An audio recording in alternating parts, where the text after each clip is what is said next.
विश्व युवा कौशल दिवस के अवसर पर राजधानी लखनऊ के इंदिरा गांधी प्रतिष्ठान में राज्य स्तरीय समारोह कौशल से स्वावलंबन का भव्य आयोजन किया गया। मुख्यमंत्री योगी आदित्यनाथ ने कार्यक्रम में मुख्य अतिथि के रूप में शामिल होकर कौशल प्रदर्शनी का उद्घाटन किया और कौशलम पुस्तिका का विमोचन भी किया। इस दौरान मुख्यमंत्री ने विभिन्न क्षेत्रों में उत्कृष्ट प्रदर्शन करने वाले 11 युवा आइकन को सम्मानित भी किया। अपने संबोधन में मुख्यमंत्री ने विपक्ष पर जोरदार हमला बोलते हुए कहा कि 2017 से पहले तत्कालीन सरकार ही प्रदेश के युवाओं के लिए सबसे बड़ा अपशकुन बन चुकी थी। विश्व युवा कौशल दिवस के अवसर पर मुख्यमंत्री योगी आदित्यनाथ ने युवा शक्ति को जहां एक तरफ सम्मानित किया तो वहीं दूसरी तरफ विपक्ष पर करारा हमला किया। खासतौर पे समाजवादी पार्टी के शासनकाल में किस तरीके से शिक्षा व्यवस्था को चौपट किया गया था उस पर कहीं ना कहीं कटाक्ष करते हुए मुख्यमंत्री योगी आदित्यनाथ नजर आए। मुख्यमंत्री ने कहा कि 2017 से पहले प्रदेश की जो शिक्षा व्यवस्था थी वो पूरी तरीके से ध्वस्त थी। कौशल विकास का कोई तरीके का कोई साधन नहीं था, कोई व्यवस्था नहीं थी। स्कूली शिक्षा अभियान पूरी तरीके से नदारद था।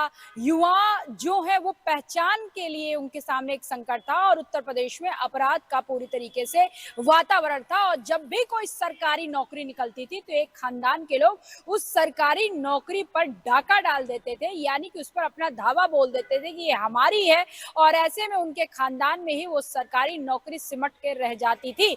यानी कि समाजवादी पार्टी पर एक तरीके से हमला करते हुए मुख्यमंत्री ने यहाँ तक कह दिया कि जो भी नौकरियां सरकारी निकलती थी उस पे सपा के लोगों का कब्जा हो जाता था, एक खानदान के लोगों का कब्जा हो जाता था। और युवा जो हैं उनके पास डिग्री होकर भी उनके पास किसी तरीके की नौकरी नहीं थी, उत्तर प्रदेश में कोई काम नहीं था और बाहरी राज्यों में अगर जाते तो उनके पास सम्मान नहीं था।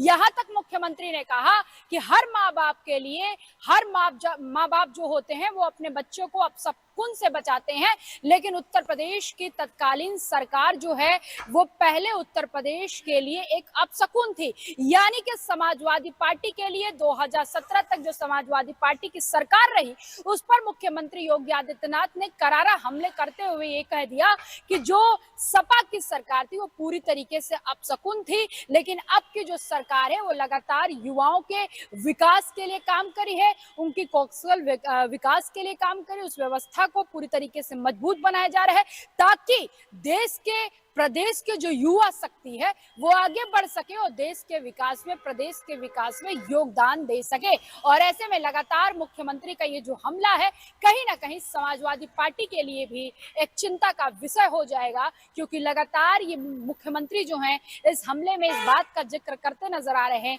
कि सरकारी नौकरियों पर पहले की सरकार में एक खानदान का कब्जा था। कैमरामैन मोनू के साथ मैं जया सिंह, टीवी लखनऊ।